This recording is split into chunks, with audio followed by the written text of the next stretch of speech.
నమస్కారం. ఇవాళ తెలంగాణ తీసుకొచ్చిన ఒక జాతిపిత, ఈ తెలంగాణ కోసం తన ప్రాణాలను కూడా లెక్క చేయకుండా తీసుకొచ్చిన ఆ పెద్ద మనిషికి ఇవాళ సిట్రోసి ద్వారా కాంగ్రెస్ పార్టీ కుంభకోణాలను కవర్ చేసుకోవడానికి కనీసం ఒక 72 సంవత్సరాల పెద్ద మనిషిని ఇవాళ కనీసం ఆయన అప్పీల్ను కూడా ఖాతరు చేయకుండా ఇవాళ ఆయన నివసించని ఇంటికి తీసుకొచ్చి నోటీస్ ఇచ్చి అక్కడ అంటుపెట్టి ఆయనను బలవంతంగా ఇవాళ కేవలం చట్టాన్ని గౌరవించాలనే ఉద్దేశంగానే వస్తాడు తప్ప ఆయనను అగౌరవపరచాలని, టీఆర్ఎస్ పార్టీని ఇక్కడ లేకుండా చేయాలని ఒక దుర్మార్గపు ఆలోచనతో కాంగ్రెస్ పార్టీ తన కుంభకోణాలను, తన తప్పులను, అసమర్థ కాంగ్రెస్ నాయకత్వాన్ని కవర్ చేసుకోవడానికి ఆయనని సిట్టు ద్వారా చేస్తున్నారు. ఇవాళ కనుక ఆయనకు సిట్టు ఇవాళ నోటీసు ఇవాళ ఒక భాగము, ఆయన మీద కనుక ఒక చేయి పట్టే ఈ తెలంగాణ అగ్నిగుండం అవుతుంది. కాంగ్రెస్ పార్టీని ఇవాళ లేకుండా చేస్తారు ఇవాళ తెలంగాణ ప్రజలు.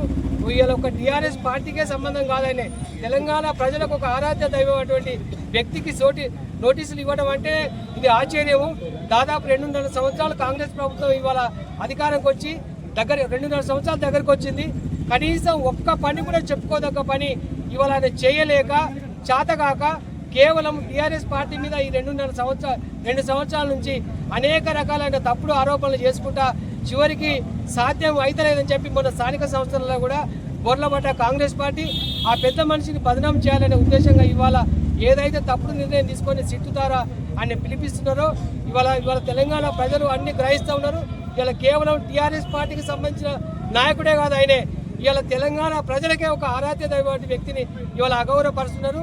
ఈ పరిణామాలు ఇవన్నీ రేపు భవిష్యత్తులో కాంగ్రెస్ పార్టీ ఇలా రేవంత్ రెడ్డి నాయకత్వంలో ఉన్న కాంగ్రెస్ పార్టీ అనుభవించక తప్పదు. ఆ బుద్ధి చెప్తాము. మేము ఇంకా రాబోయే రోజులలో ఆయన మీద కనుక ఈగ వాలినా కూడా ఇవాళ ఏం జరుగుతుందో రేపు భవిష్యత్తు అగ్నిగుండంగా మారుతుంది. కాంగ్రెస్ పార్టీ దీనికి భారీ మూల్యం చెల్లించాల్సిన అవసరం వస్తుంది. ఇప్పటికైనా కూడా కాంగ్రెస్ పార్టీ బుద్ధి మార్చుకొని ఇవాళ ఏ ఉద్దేశంతోనైతే ఏ హామీలు అయితే నెరవేర్చకుండా ఇవాళ తెలంగాణ ప్రజలను మభ్యపెడుతున్నారో అవి అమలు చేయాలనే ఉద్దేశంగానే మేము గత 2 సంవత్సరాల నుంచి పోరాటం చేస్తున్నాం. భవిష్యత్తులో కూడా అదే పోరాటం ఉంటాం.